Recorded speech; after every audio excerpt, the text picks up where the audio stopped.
Туве завершился первый этап межведомственной профилактической операции МАК-2021 под патронажем регионального министерства внутренних дел. Основная цель мероприятия – выявление и уничтожение дикорастущей конопли. Сотрудниками полиции вынесено 288 предписаний об уничтожении очагов произрастания дикорастущей конопли, 73 которых должностным лицам, председателям администрации районов республики и сельских поселений.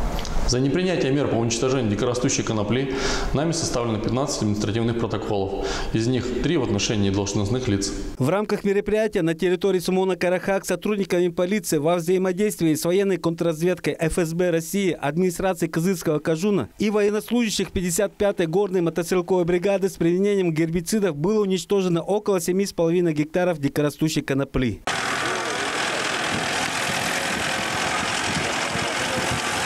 В рамках операции МАК сотрудниками органов внутренних дел выявлено 33 факта незаконного оборота наркотиков, по которым возбуждены уголовные дела. Изъято более килограмма наркотических средств. За незаконный оборот наркотических средств привлечено в административном порядке 3 лица.